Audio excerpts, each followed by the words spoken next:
उग सत्ता आली, लय मोठे आले म्हणून मस्तीत यायचं नाही आणि येडवण करायचं नाही. मस्ती मराठ्यां पुढे टिकत नाही आणि आम्ही ते टिकून देत नसतो आणि मी टिकून बी देणार नाही. लाडकी बहीण योजनेची सुद्धा आता त्यांनी तपासणी सुरू केली.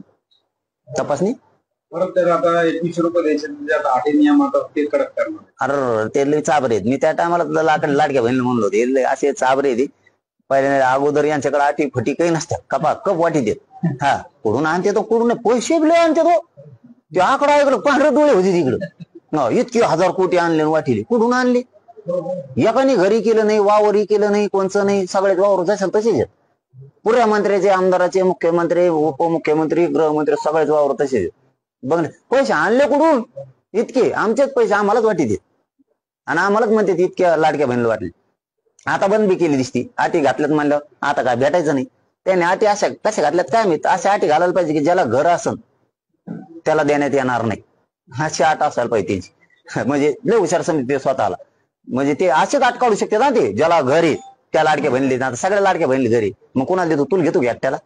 हे शेतकऱ्याचं काम करणार नाहीत, हे लाडक्या बहिणीचं करणार नाहीत, कर्जमुक्ती करणार नाहीत, शेतीमालाला भाव देणार नाहीत, लाईट देणार नाहीत, पाणी उपलब्ध करणार नाहीत. नुसते डांबऱ्या बांधित, नुसते रोड टाकी देत. काय करते का? नुसते रोड खांदे, सिमेंट काढी देत, डांबर टाकी दे, डांबर काढी दे, सिमेंट टाकी दे, दुसरं काहीच करीत नाही. नुसत्या पाट्या आणि त्याच्यावर ते जिराफो काढेल भले उतू डोक्याचे येऊन ते नुसते चित्र, त्या समृद्धी बघितलं नुसते चित्रच येत आणि वाहनच आहे ना त्याच्यावर. इतकं टोल ते म्हणजे हे नुसते रोड बांधतात. गोर गरिबांना काय लागतं हे देत नाहीत. त्यांच्या कापसाला भाव पाहिजे, कांद्याला भाव पाहिजे, रांगशाला भाव पाहिजे, सोयाबीनला पाहिजे, गव्हाला पाहिजे, नाही तिकडे नाही भाव. कर्जमुक्ती नाही. इकडे तेल वाढीते, मीठ वाढीते, सगळं वाढीते, कळून देणार नाहीत काही. एका हाताने देतात आणि 5-5 हाताने उडीते. हे लय नमुने पाहिजेत. पण आता आपणच मैदानात नव्हतो त्याच्यामुळं मजा नाही. नसतं आपण जर मैदानात असतो, समीकरण जुळलं असताना सुपडा सापच केला असता. हो पण आता हुकलं ते जाऊन दे. आता काय आम्ही सगळे सामाजिक होतो, मेळ जुळला नाही आम्हाला, लवकर देऊ बघू. पण आरक्षण घेणार, सुट्टी देणार नाही. काय ताकद वापरायची तो वापरायची. पण पुन्हा हल्ले करीन, पोरावर केसेस करीन, रक्तपात करीन, गोळ्या घालीन, हे स्वप्न आता सरकारनं सोडून द्यायचं. हा प्युअर सावध येतात आम्ही आणि प्युअर मराठी त्याच्यात.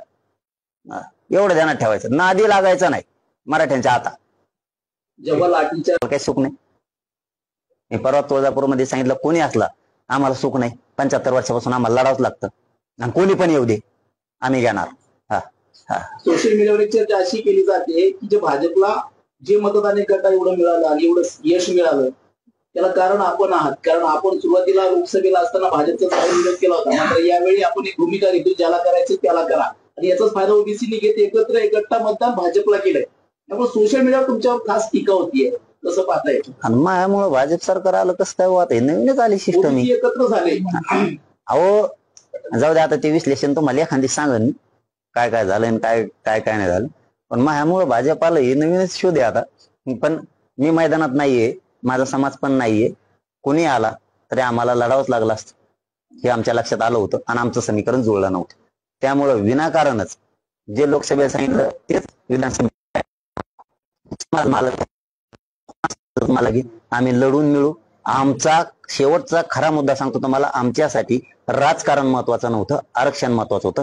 आणि राजकारण काय आमचा धंदा नाही आणि आम्हाला गरीबाला गरज नाही. गरीबाला आम्ही जाऊन विचारलं, त्यांनी सांगितलं काही अडचण नाही, रुसून द्या, ज्याला तिकीट मिळालं नाही ते काही फरक पडत नाही आम्हाला, आम्ही तुमच्या सोबत आहेत.